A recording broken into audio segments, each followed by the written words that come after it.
Meu boa noite aos participantes hoje da roda, começando por Denilde Holzhacker, cientista política e professora de Relações Internacionais da SPM. Está no nosso estúdio lá em Brasília, ao lado de Daniel Hittner. Boa noite, Daniel, em Brasília. Denilde e Thaís, hoje a saudação especial.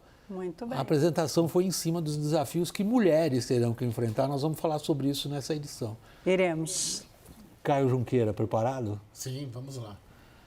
A ministra Carmen Lúcia assumiu nesta noite a presidência do Tribunal Superior Eleitoral. O discurso dela foi voltado ao combate à desinformação e a reportagem é de Marina Demori. É a segunda vez que Carmen Lúcia assume o comando da Justiça Eleitoral brasileira. Será ela responsável por conduzir as eleições municipais deste ano. Em seu discurso de posse, a ministra defendeu a segurança do sistema eleitoral e atacou o uso do ódio e da mentira como arma política. O algoritmo do ódio, invisível e presente, senta-se à mesa de todos. É preciso ter em mente que ódio e violência não são gratuitos.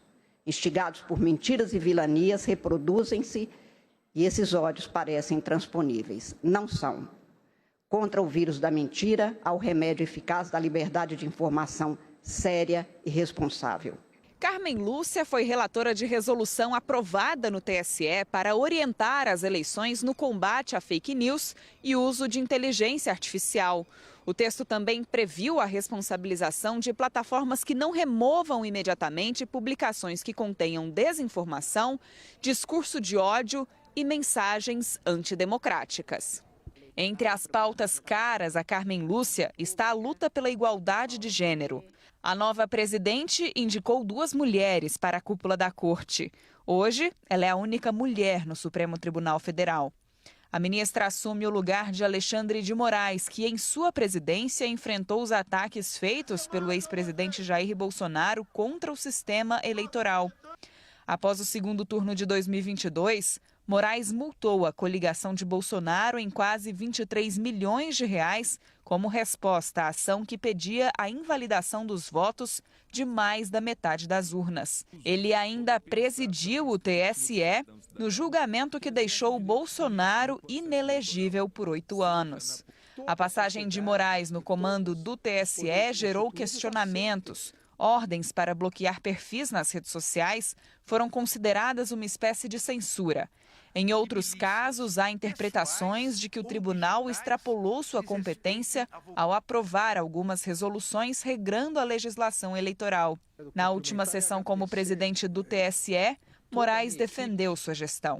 Voltou a cobrar a regulamentação das redes sociais e pediu o empenho dos 3 poderes no combate à desinformação.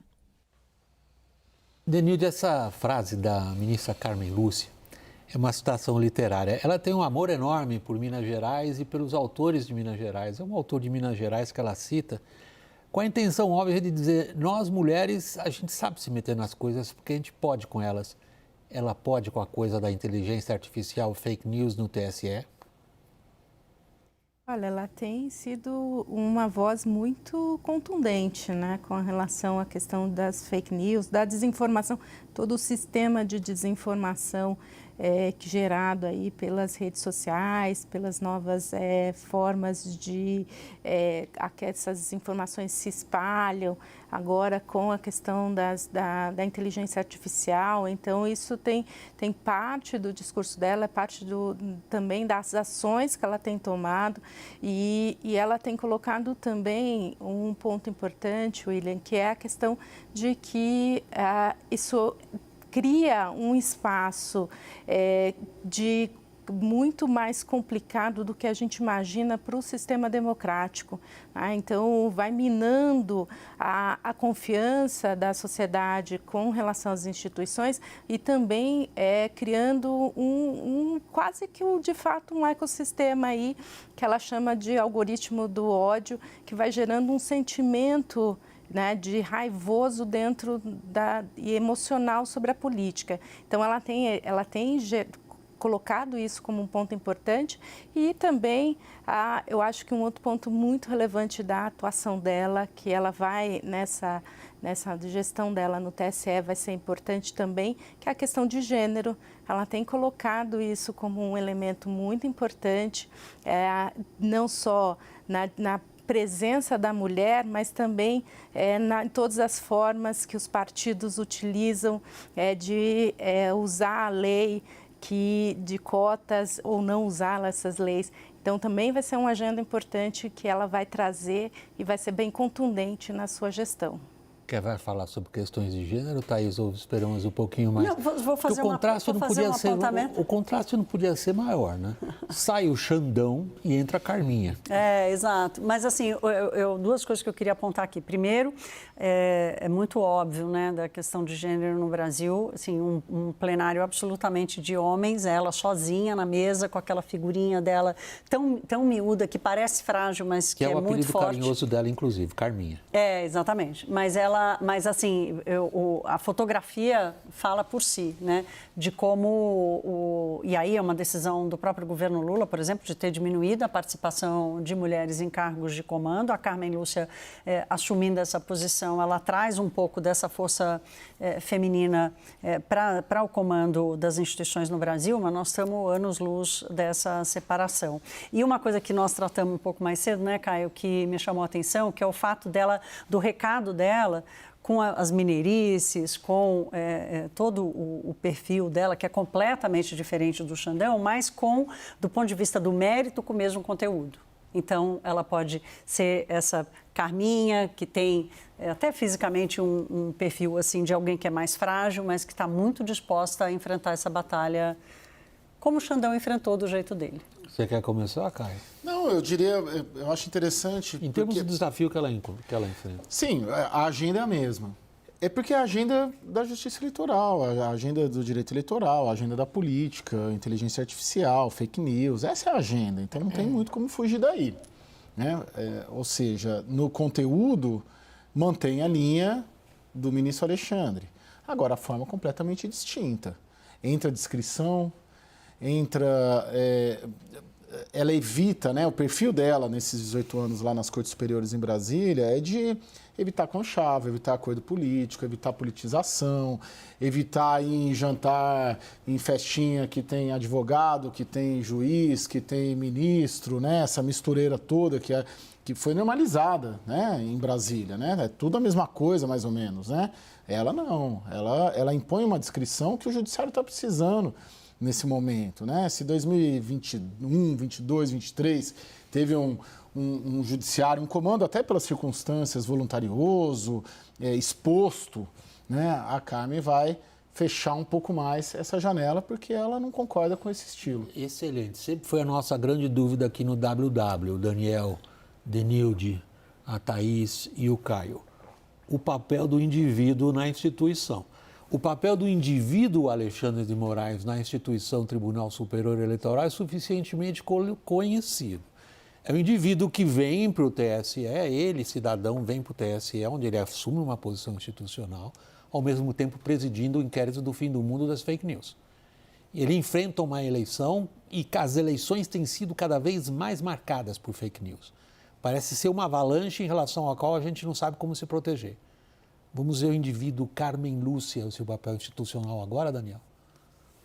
William, no conteúdo, Carmen Lúcia não é tão diferente assim. Sabe que me ficou na cabeça um discurso que ela fez algum tempo atrás, em que ela dizia que, bem lá no passado, ela tinha um velho amigo advogado comunista, que dizia o seguinte: você pensa que pensa mal. Quem pensa por você é o Comitê Central.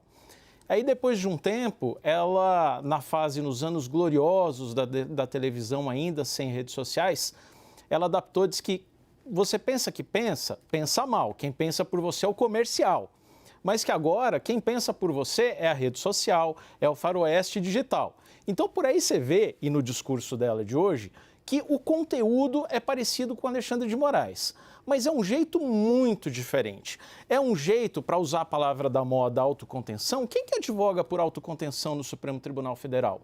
É Carmen Lúcia. Posso te garantir, William, que quem gostaria de ministros um pouco mais contidos, decidindo menos por decisões monocráticas, quem puxa essa corrente é Carmen Lúcia.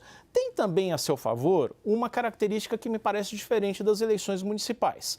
Se nas eleições nacionais, presidenciais de 2022, claro, também pegando um pouco ali para as campanhas estaduais, a gente tinha essa polarização extrema e raivosa, nas eleições municipais, o cenário que a gente tem também é um pouco esse, mas é outro, é da política local, dos ataques pessoais. E aí, quem é contra fake news ali é todo mundo. É o sujeito do norte, do nordeste, do Rio Grande do Sul, de Santa Catarina, da direita, da esquerda, porque ele tende a ser a vítima muito mais facilmente do seu rival político. Então, me parece que existe um clima muito mais favorável para Carmen Lúcia do que existia para Alexandre, e ela é, segundo a própria pesquisa Atas Intel bem recente, a ministra do Supremo mais admirada pelos respondentes. Então é um clima um pouco menos hostil do que... Pois é, Daniel, mas você está levantando um ponto importante que eu quero passar para a Danilde. Danilde, veja só, independentemente das qualidades intrínsecas a cada um desses indivíduos, eu fiz a brincadeira Xandão e Carminha para dar a noção desse óbvio contraste entre esses dois seres humanos. Independentemente disso, hoje, o próprio chamado combate às fake news é parte da polarização. Pois uma determinada corrente política enxerga a necessidade de combate às fake news como um disfarce para o combate a uma determinada corrente política. E o outro lado diz, se não for possível o combate às fake news, os meus adversários vão acabar com as liberdades no país, fazendo uso exatamente dos instrumentos da nossa democracia. Como é que fica o TSE no meio disso? Olha, William, eu acho que tem duas questões aqui que a gente tem que olhar. Uma é que esse debate, de fato, como você coloca, sobre a questão das fake news, ganhou aí um espaço do debate também polarizado e sobre a questão da liberdade de expressão, as linhas que questionam que você tem uma censura, e isso é parte do que a gente tem visto não só no Brasil, mas no mundo, né? Quando se fala sobre esse sistema de desinformação, se gera esse questionamento. Mas aqui a Carmen Lúcia, ela tem um papel, eu vou discordar um pouco em dizer que ela trata da mesma forma que o Alexandre de Moraes, porque ela tem um viés muito mais técnico, né, de atuação sobre esse assunto. Então, ela foi para uma linha que não do embate político sobre a questão, mas do embate técnico. Até no diálogo que ela tem com as grandes Big Techs, é um diálogo que é diferente do que a gente viu no diálogo do Alexandre de Moraes, que era no sentido quase que de questionamento sobre a atuação. Ela tem feito um questionamento muito mais do que é preciso ser feito para resolver. E aí eu vou trazer um outro ponto que a gente vai falar muito sobre as mulheres no poder, mas há vários estudos que apontam que essa é uma característica da liderança feminina. Ela vai olhar não só para a questão e para o problema, mas para que forma de solução. Então, eu vejo que nesse sentido a Carmen Lúcia traz essa discussão.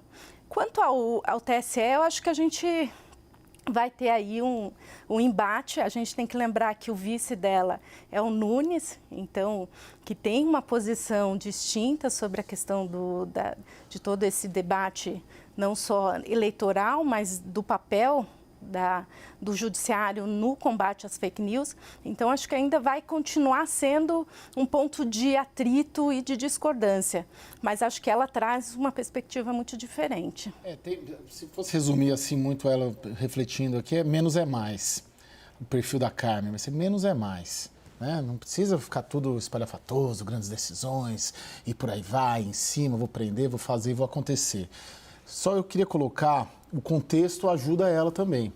Então, o TSE agora encontra um perfil que tem um perfil que tem a ver com o contexto, que é um contexto que a gente tem debatido bastante aqui, de uma necessidade defendida por muitos setores da sociedade, independentemente do espectro político, de retorno da normalidade jurídica. E penso que o TSE já vem fazendo algumas sinalizações nesse sentido, por exemplo, no julgamento do Moro e, por exemplo, no julgamento do senador Jorge Seife, que também caminha para manter o seu mandato. Ou seja, decisões técnicas, sem muito show, né? E a Carmen é assim, menos é mais, e encontra um contexto político, jurídico no país em 2024, diferente de 2023 e muito diferente de 22, 21 e 20, de todo mundo querendo normalidade jurídica e aposta em conduções técnicas e não políticas. Essa é a minha grande dúvida, que aí vocês, conhecedores melhor da política brasileira, vão saber melhor do que eu. A minha grande dúvida é quanto o ambiente das decisões já não está tão contaminado e tão viciado nessa coisa do embate. E lembrar que nós estamos ainda distantes das eleições e que com a proximidade das eleições, provavelmente, a temperatura vai esquentar, a água vai ferver. E aí, o quanto esse perfil diferente da Carmen, o menos é mais, a ênfase nas decisões técnicas, né? O recuo dessa coisa do afrontamento constante, até porque é provocado, o tribunal foi provocado a isso, né? As ações do Alexandre de Moraes provocavam essa reação mais afrontosa, vamos dizer assim, o quanto que o ambiente de decisões no Brasil já não está contaminado e viciado nesse embate. Deixa eu colocar o Daniel e a Denilde com essa provocação, Daniel, que é excelente da Thaís. O quanto do que a gente vê hoje é meramente circunstancial ou diz pra gente como serão as eleições? Não, veja, eu acho, assim, primeiro ponto ali, eu tenho uma pequena discordância aqui, uma boa discordância em relação ao Caio, tá? Pega esse caso do senador Jorge Seife. O TSE decidiu não decidir por enquanto, resolveu dar um tempo, e dar um tempo com ampla maioria ali, não lembro se foi unanimidade ou ampla maioria. Decidiu ouvir de novo, aprofundar as investigações para decidir. E ali foi uma costura típica de Alexandre de Moraes. Para sinalizar o seguinte, teve uma ampla pressão e articulação de bolsonaristas, da direita moderada também, para dizer, olha, por favor, salve o Jorge Seife. Ele não merece ser julgado como um bolsonarista, mas como um senador. Não merece ser julgado como isso e aquilo, merece ser julgado como um senador em mandato.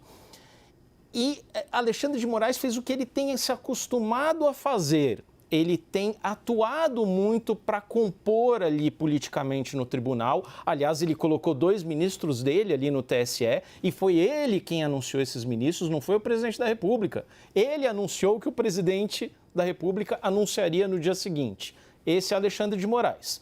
Carmen Lúcia é menos articuladora política. Eu só estou dando esse contexto aqui, William, não foi exatamente o que você me perguntou, para mostrar que temos essa diferença explícita entre os dois. É essa descrição a qual eu me refiro. Carmen Lúcia não é uma animal política como é Alexandre de Moraes. Aí eu deixo para a Denilde aqui complementar. Denilde, só preciso que você seja um pouquinho mais breve para a gente ir para o intervalo e depois a gente volta com você falando. Nós estamos vendo o que hoje assistimos é circunstancial ou sugere para você que é como se darão as próximas eleições?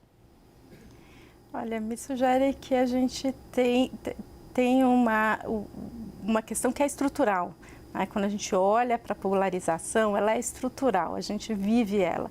Então isso vai estar presente no debate político, aí acho que respondendo um pouco a Thaís, e vai estar dentro da lógica da política e do judiciário brasileiro.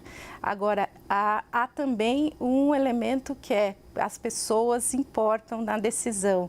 E aí entendo que com a mudança do perfil de quem está no processo decisório, a gente tem sim uma diminuição dessa tensão e um olhar para uma questão mais técnica para a resolução desses problemas.